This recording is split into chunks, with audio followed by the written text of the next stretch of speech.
The morning mist hung low over St. Mary Mead, wrapping the village in a pale, whispering silence that seemed to stretch endlessly along the narrow lanes and hedgerows.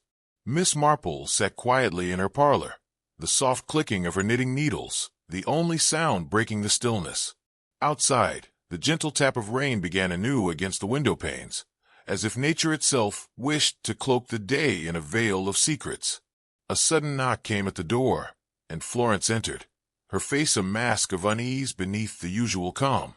"Miss Marple," she began hesitantly, setting down a small, folded note. "There's been something at Colonel Haycroft's house."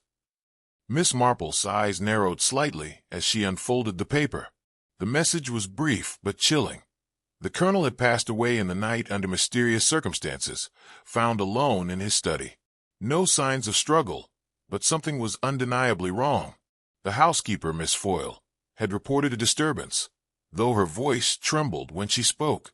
As the news settled like a shadow across the village, Miss Marple felt the familiar stirrings of a puzzle, one woven from whispers, silences, and the unseen threads of a past that refused to stay buried. She rose from her chair, pulling on her shawl. There was more to this than a simple death. And somewhere, in the quiet corners of Colonel Haycroft's house, a story waited to be uncovered. The village awoke to a gray, drizzling morning, the kind that seemed to wash away yesterday's sunlight and leave only shadows behind. Miss Marple walked slowly along the lane toward Colonel Haycroft's home, her eyes quietly taking in every detail: the freshly disturbed earth near the garden shed, the faint scent of tobacco still lingering by the study window. Inside the house, Miss Foyle moved with a nervous grace, her hands never quite still. She spoke little, but when she did, her voice carried the weight of unspoken fears. The photograph that once stood proudly on the mantelpiece, the colonel in his uniform, had vanished without a trace. "He said it didn't matter anymore," Miss Foyle murmured, her eyes downcast. Miss Marple listened, piecing together the fragments: the missing photograph, the colonel's sudden withdrawal, the silence that thickened like fog between the walls. Something in the air spoke not of anger or violence, but of regret, an old sorrow folding quietly into the present. As she lingered near the study's hearth, the detective's gaze caught the faintest impression on the carpet: footprints, partial and faded, leading nowhere. The kind of mark left by someone unsure, someone hiding both from the world and themselves. Outside, the rain began anew, the soft tapping a reminder that in St. Mary Mead, secrets rarely stayed hidden for long. Miss Marple's mind already raced ahead, following the delicate thread that might unravel the truth, even if it was buried beneath years of silence. The days that followed were heavy with quiet unease. Miss Marple spent her mornings at the village library, quietly tracing threads in the colonel's past that no one dared speak aloud. Among dusty ledgers and yellowed newspapers, she found a small note tucked inside an old military report, a mention of a court-martial, quickly dismissed but never quite forgotten. Meanwhile, Miss Foyle's health wavered, her silence deepening as if burdened by memories too painful to share. One evening, as dusk crept softly over the village, Miss Marple found her seated by the window, staring at a spot where the photograph had once rested. "He wanted to forget," Miss Foyle whispered. "But some memories, they don't let us go." That night, Miss Marple sat by her fire, the flames casting flickering shadows on the walls.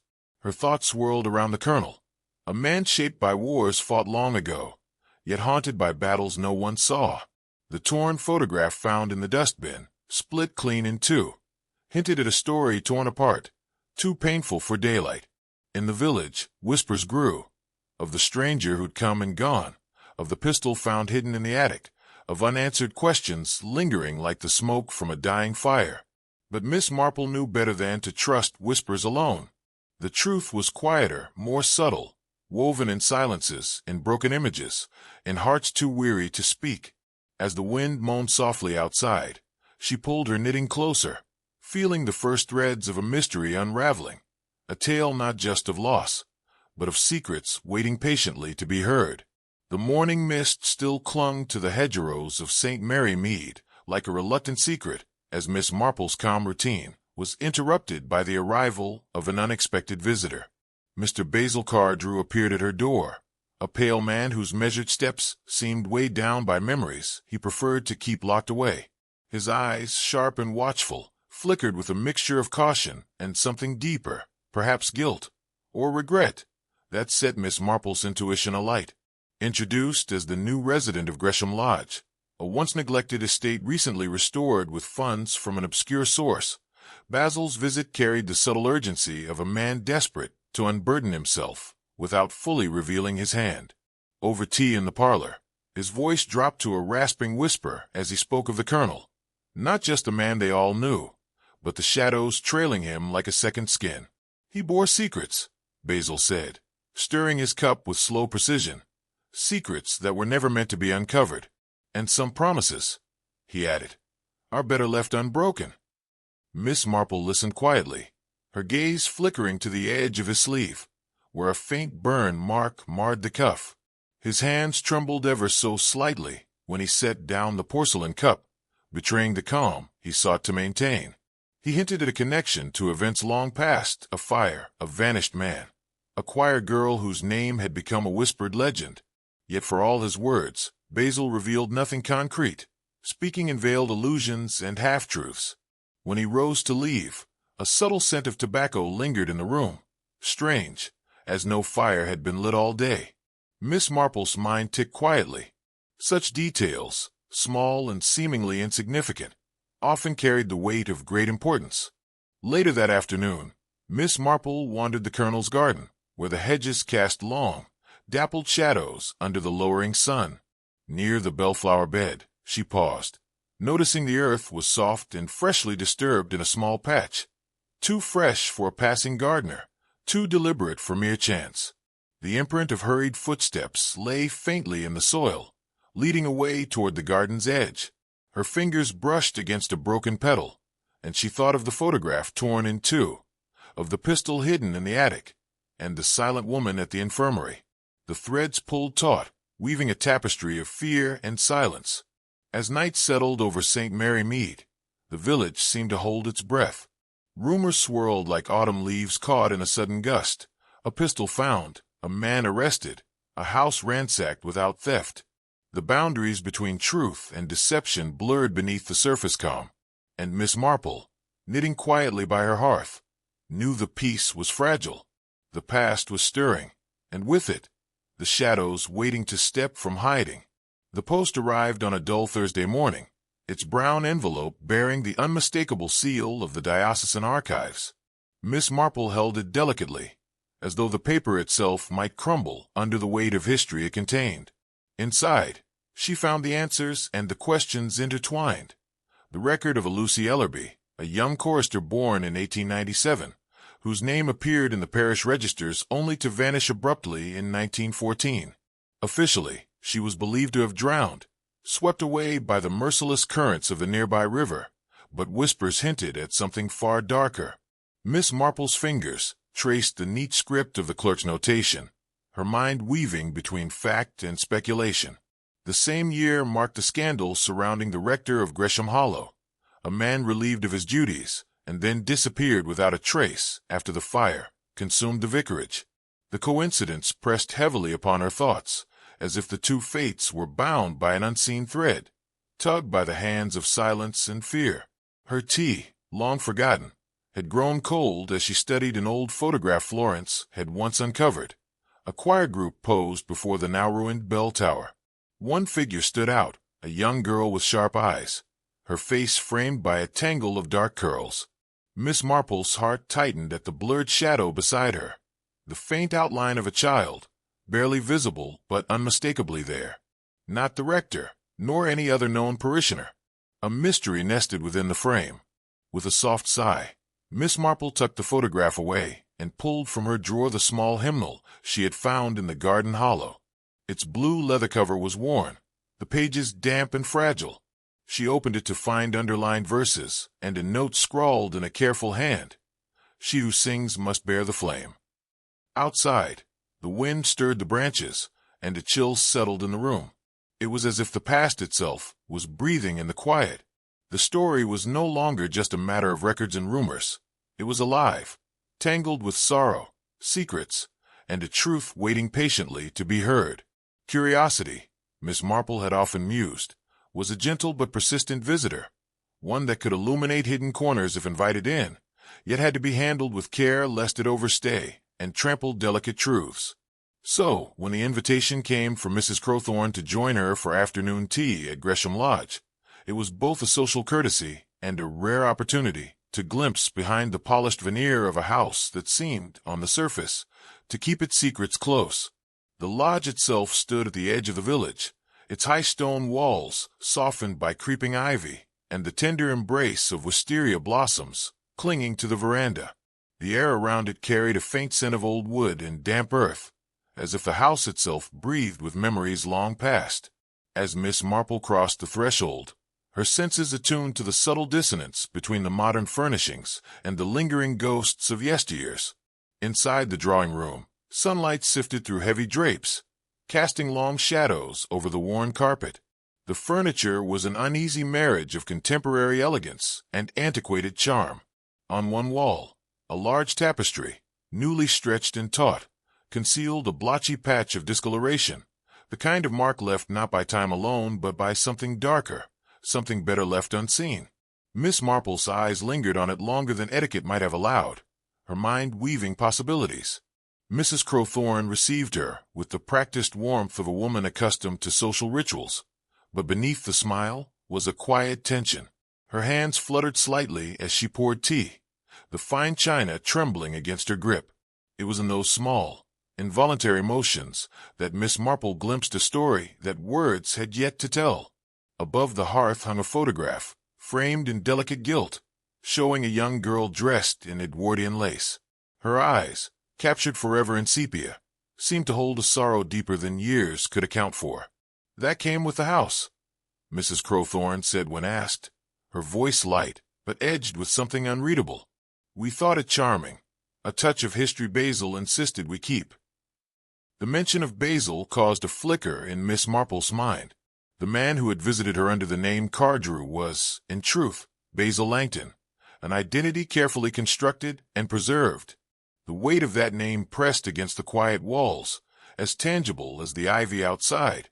Conversation flowed in polite currents, but beneath it ran a steady undercurrent of restraint.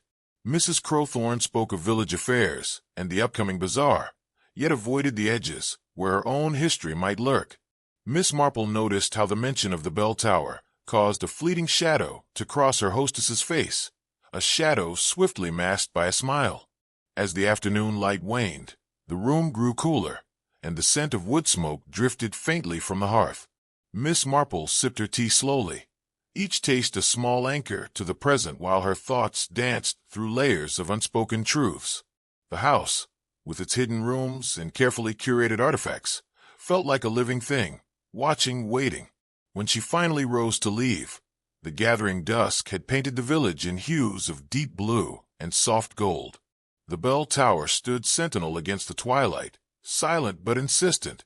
Miss Marple stepped onto the gravel path, her mind awash with new questions and the quiet certainty that the past, no matter how deeply buried, had a way of rising. As she walked back through the mist-laden streets of St. Mary Mead, the detective knew that Gresham Lodge held more than memories. It held keys to a mystery that demanded patience and a delicate hand. For in the interplay of shadow and light, of silence and song, the truth awaited, patient, persistent, and waiting to be heard. The harvest moon, now waning to a slender crescent, cast a silvery glow over the village of St. Mary Mead, where the air had grown noticeably cooler, carrying with it the faint scent of ripening apples and damp earth. On this delicate night, beneath a quilt of stars so pale they seemed almost ethereal, a strange sound began to thread its way through the stillness, a melody so faint it might have been mistaken for the wind's sigh, or the rustle of leaves. It was Mrs. Weatherby's niece, a young woman whose curiosity often outpaced caution, who first heard it clearly. A girl's voice, clear and trembling, singing one line in a slow, wavering refrain. "Lead, kindly light." The song carried a haunting purity, the kind of fragile hope that both beckons and unsettles, as if it came from some distant place where time itself had loosened its grip. At first, the villagers dismissed it as a trick of the night, a folk tale conjured by imagination and shadows. But as the nights wore on, the song persisted, heard by the vicar's wife from her chamber window, by the groundskeeper near the churchyard, and even by Florence, whose practical nature made her reluctant to dwell on superstition. Yet she admitted to Miss Marple that for 3 consecutive nights she had heard the lament weaving through the darkness, a spectral thread binding the present to some secret past. On the 4th night, the detective herself was drawn outside, wrapped tightly in her well-worn shawl that smelled faintly of lavender and old books. The air bit at her cheeks, yet there was a strange warmth in the melancholy that pulled her toward Gresham Hollow. She stood at the gate of her cottage, eyes fixed beyond the mist that curled like smoke around the bell tower ruins, listening with the patience born of long years spent reading the silences between words. The voice came not from the rusted bell mechanism, nor from the tangled paths beneath the tower, but from the earth itself, as if the soil breathed the sorrow up from some buried grave, a lament rising through stone and root. The melody, fragile yet persistent, spoke of a sorrow too deep for speech, a truth whispered only in song. It pulled at something inside Miss Marple, a knot of memory and grief she could neither name nor forget. When dawn finally softened the night shadows, Miss Marple returned to Gresham Hollow, this time equipped with a small trowel, rosary, and the resolve of one who understands that some truths must be unearthed gently, with reverence rather than force. The hollow lay quiet beneath a pale morning sky, ivy clinging like morning lace to the ancient stones, the air thick with the scent of moss and decay. Kneeling by the ruined arch, Miss Marple carefully brushed aside layers of damp leaves and soft soil. Her fingers trembled, not from cold, but from the weight of expectation. Beneath the earth, hidden from the eyes of the world for decades, she uncovered a small, worn object, the faded blue leather binding of an old hymnal, cracked and softened by time. Embossed upon its cover were the words, "To Lucy, with grace." Opening the fragile book, she found the pages curling with damp, but the ink still vivid, a single verse underlined in deep red, blood-like ink. Below the verse, a note penned in a delicate yet hurried hand read. She knew. She sang. And for that, she burned. The weight of those words settled over Miss Marple like a shroud, thick with sorrow and untold stories. Here was a grief that had long been buried beneath ashes and silence, a voice that refused to be extinguished. The song was no mere echo of the past. It was a summons, a voice demanding to be heard, a memory clawing its way back from oblivion. The detective sat back on her heels, gazing at the hollow, where the ivy twined and the earth whispered secrets in the wind. The hymn book in her hands was more than paper and ink. It was a testament to a life silenced, a truth smoldering beneath years of concealment. The sun climbed slowly, casting shafts of golden light through the breaking mist, but the chill in the hollow remained, an echo of a sorrow too old to fade. Miss Marple knew, with the quiet certainty of one who has seen many such shadows, that this was but the beginning. The melody, the hidden hymnal, the burning, they were threads woven into a tapestry that demanded unraveling. With a steady breath, she rose, hymnal clasped tightly, ready to follow the song's lingering echo wherever it might lead, prepared to confront the past and the secrets it had long held captive beneath the bell tower's silent watch. The days grew shorter, and the autumnal chills settled deep into the bones of St. Mary Mead. The village wore a muted quietness now, as if holding its breath in anticipation of a revelation yet to come. The hymnal, with its worn blue cover and the underlined verse soaked in mystery, rested heavily in Miss Marple's hands, a fragile bridge between the past and the present. Determined to uncover what lay beneath the carefully constructed silences, Miss Marple sought access to the parish archives. The ancient ledgers and brittle documents lay in a shadowed room beneath the church, the scent of musty parchment filling the air. There, among faded ink and curling pages, she searched for any mention of the bell tower's fire, the vanished rector, or the choir girl Lucy Ellerby, whose name seemed entwined with tragedy. Hours passed like whispered secrets as she traced fragile lines of history, names crossed out, pages missing, and records sealed with an almost reverential secrecy. There was one ledger, she noted, detailing a renovation to Gresham Hollow just months before the fire. It mentioned a sealed annex added to the bell tower, a space no one had spoken of since. The purpose of this annex was unclear, but its construction had been hurried and undocumented, almost as if it were meant to be forgotten. As twilight began to seep through the stained glass windows, Miss Marple's attention was drawn to a peculiar detail. The rector's name, once associated with scandal, was listed alongside a curious annotation: confined, not condemned. It was a phrase loaded with implication, suggesting a punishment of a different kind, one not openly acknowledged but deeply felt. Returning to Gresham Hollow later that afternoon, she was joined by Inspector Craddock, summoned under the guise of investigating a new lead. Together, they approached the ruins of the bell tower, its ivy-wrapped limbs standing as silent sentinels to a secret long buried. Miss Marple's fingers brushed aside loose stones near the base, revealing a small, almost imperceptible seam in the ground.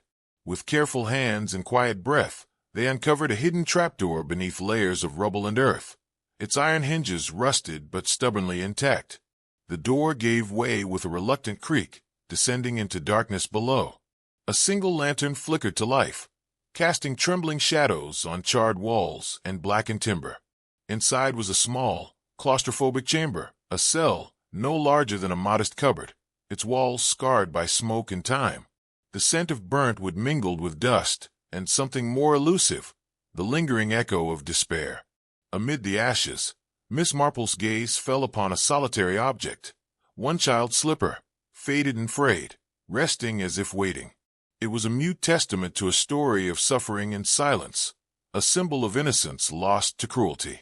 The inspector knelt, carefully bagging the slipper as evidence, but it was Miss Marple who felt the weight of the moment. This was not merely a prison of stone and mortar, but a tomb of secrets, a place where a young life had been confined, hidden away from the world's eyes. As they ascended from the depths, the autumn wind whispered through the broken windows, carrying with it a sense of reckoning. The village's long-buried sins were surfacing like roots breaking through soil, demanding acknowledgement. Back in her parlor, Miss Marple sat with the slipper wrapped gently in tissue, the hymnal resting beside her steaming cup of tea. The pieces of the puzzle were aligning, yet the picture they formed was still incomplete, shadowed by unspoken pain and murky intentions. She pondered the note beneath the hymn's verse. She knew. She sang. And for that, she burned. Was the cell a punishment for knowledge? A place of exile for a voice that dared to rise? And who, in all the years since, had chosen silence over truth? The answers lay waiting in the stories yet untold, in the faces of those still walking the village paths, and in the shadows that stretched longer with each fading day. The infirmary, usually a place of muted sounds and quiet recovery, had taken on a new significance. The woman who lay there silent, yet speaking volumes through the depths of her eyes, had become the unspoken heart of the mystery. Days passed with the slow ticking of the clock marking time, yet her lips remained sealed, her voice a distant memory. Miss Marple, steadfast in her patience and compassion, visited each day. She brought small comforts, tea, a soft shawl, and most importantly, the presence of one who listened without judgment. It was during one such afternoon, as the autumn sunlight filtered through the lace curtains, that the fragile barrier of silence began to crack. The old hymnal lay open on the bedside table, its pages fragile but treasured. Miss Marple gently traced the underlined verse with her finger, her voice soft but clear as she read aloud the haunting words. She knew. She sang. And for that, she burned. The woman's eyes flickered, a spark ignited beneath the veil of quiet. Days later, a tremulous hand reached for a pen. The woman's script was hesitant at first, jagged, uneven, but with each letter, confidence grew. The words formed slowly, painstakingly, but unmistakably. Elspeth Ellerby. The name struck Miss Marple with the weight of long-buried grief and revelation. Elspeth, Lucy Ellerby's sister, the one who had vanished from the village's memory, returning now not with anger, but with a desperate need for truth and closure. The silent sister, raised in shadows and silence, had come back to awaken the past and unearth what had been buried in ash and secrecy. As the days passed, Elspeth shared fragments of her story through her writing and hesitant gestures, tales of loss, exile, and a family torn apart by secrets too dark to speak aloud. The villagers had whispered of Basil Cardrew's real identity, Basil Langton, the rector's son, heir to a name stained by cruelty and fear. His father's shadow stretched long and cold over St. Mary Mead, and his sins had condemned a young girl to a fate no child should endure. Miss Marple's inquiries uncovered more than whispered rumors. The fire at the bell tower, long accepted as a tragic accident, was in truth a desperate act to destroy evidence of a hidden crime. The rector's abuses, known but unspoken, had led to Lucy's confinement in the sealed annex, a dark cell where she suffered and finally perished. The slipper found in that scorched chamber was a testament to innocence extinguished. Yet it was the silent hymn, the marked verse in the hymnal, that revealed the deeper cruelty. Lucy had dared to know, to sing, to hold a voice of truth, and for that, she was silenced by flame. Basil Langton, now forced to confront the legacy of his father, confessed quietly to Miss Marple. His voice was low, burdened with years of guilt and denial. He admitted the family's attempt to bury the scandal, to protect a name at any cost, and the price paid by an innocent child. Elspeth's return was a reckoning, a call for justice that transcended time. She was not there to condemn, but to heal, to finally sing the truth that had been muted for so long. In the quiet moments of that room, as autumn leaves danced outside the window, Miss Marple felt the weight of history lifting, if only slightly. The village's buried sins would not be forgotten anymore. Through Elspeth's courage and the unyielding patience of a small village detective, the silence was broken. The bell tower's last chime had been one of guilt and sorrow, but now a new song was beginning to rise. A song of remembrance, justice, and perhaps redemption. The morning mist clung like a shroud over the village of St. Mary Mead, softening the edges of every roof and hedge, as if nature herself sought to veil the wounds recently uncovered. The dawn broke hesitantly, its pale fingers stretching across the sleeping gardens and winding lanes. The bell tower at Gresham Hollow stood silent, its iron frame scarred but unyielding, an eternal sentinel to the secrets it had borne for decades. Miss Marple sat quietly in her familiar corner by the window, the light casting a gentle glow over her hands as they moved steadily through the soft gray yarn. The knitting needles clicked in a measured rhythm, a delicate counterpoint to the silent memories swirling in the room. On her lap lay the faded hymnal, its worn pages a testament to a story that had finally been told, but whose echoes would linger long after the last word was read. Her thoughts returned to Elspeth Ellerby, the woman who had returned from silence not with anger or vengeance, but with a yearning to reclaim a forgotten history, a history of suffering hidden beneath layers of fear and denial. Elspeth's courage had been quiet, her voice fragile, yet through her presence, the village had been forced to confront what it had so long chosen to ignore. The inspector from Much Benham had closed the case with careful words, speaking of tragic missteps and the heavy shadows cast by silence. Basil Langton's confession, whispered in regret and pain, had peeled back the final veil on a family legacy stained by cruelty and shame. Yet justice in its formal sense felt only a small balm against the deep, slow ache left in the hearts of those who had lived with the unspoken for so long. Miss Marple's gaze drifted from the hymnal to the distant outline of the bell tower, through the garden window. No chime would ever echo again from that place, but its silence carried a sound far more profound, a sound of innocence lost, of truth unveiled, of voices that had once been stifled finally breathing again. The bell tower no longer summoned the faithful. Instead, it stood as a monument to memory and repentance, a reminder carved in iron and stone. As the village awoke and life stirred anew in its lanes and cottages, the weight of the past was both a burden and a beacon. Miss Marple knew that the story was not simply one of crime or tragedy, but of human frailty and resilience, of love broken by fear, and of redemption sought through the quiet bravery of those who dare to remember. Her fingers returned to their work, weaving threads through the wool, each stitch a silent prayer for healing. Outside, the hydrangeas trembled softly in the breeze, their blossoms catching the early light like fragile promises. The garden was waking, just as the village's heart was beginning to stir from its long slumber. Some stories end with a final word, a closing chapter, but others linger, whispered in the rustling leaves, in the sigh of the wind through the hedgerows, in the quiet corners of a village that never truly forgets. And so the bell tower's last chime was not its end, but a beginning, a chime that lived on in memory, in conscience, in those willing to listen with open hearts. Miss Marple smiled softly to herself, her eyes bright with a gentle knowing.